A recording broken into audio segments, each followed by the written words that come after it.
Phone call తో మీ బంగారాన్ని విడిపించి ప్రెజెంట్ మార్కెట్ రేట్ కే కొని బ్యాలెన్స్ అమౌంట్ ని క్యాష్ గా లేకపోతే సమానమైన బంగారాన్ని మీకిస్తుంది అక్షయ గోల్డ్ హబ్.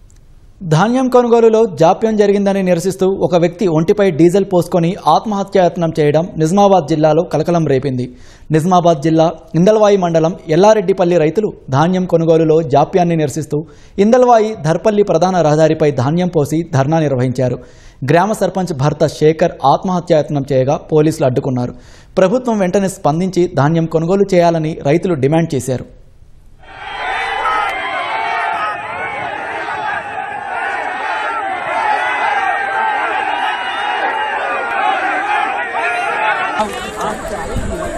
మరి ఎందుకు సహకరించారు మీరు? ఎందుకు సహకరించారు? జైలు ఎందుకు సహకరించారు? ఎంత వందల మంది అక్కడ చూస్తున్నారు రైతులు ఎట్లా బాధపడుతున్నారు.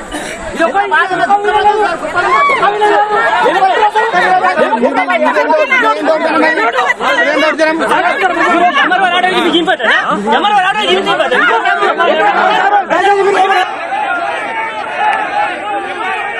రైతులందరూ ఒడ్లు వరాలు తయారు చేసుకునే వాళ్ళని ఇలా రోడ్డు మీదకి తీసుకొచ్చిన ప్రభుత్వం ఏదైనా ఉన్నది అంటే అది కాంగ్రెస్ ప్రభుత్వం అని చెప్పుకోవాలా.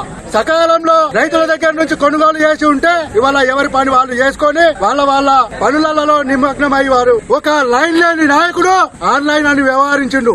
అసలు ఆయన లైనే లేడు. ఇవాళ జీపీఎస్ సిస్టమ్ అని పెట్టిండు. కొనుగోలు కేంద్రాల కంటే ముందు పూర్తిగా వ్యవస్థను తయారు చేసిన తర్వాత ఆ వ్యవస్థకు వెళ్ళాలి. ఇవాళ యూరియా ఆన్లైన్ అంటున్నావు, అసలు భూములే ఆన్లైన్ లో లేవు. రైతుల దగ్గర భూములే లేవు. భూమి ఉన్నోడికి పట్టా లేదు, పట్టా ఉన్నోడికి భూమి లేదు. అట్లాంటి వాళ్ళని ఆన్లైన్ లో యూరియా బుక్ చేసుకోమని చెప్తున్నావు. నిన్నేమనాలా? నువ్వు లైన్ లో లేని నాయకుడా?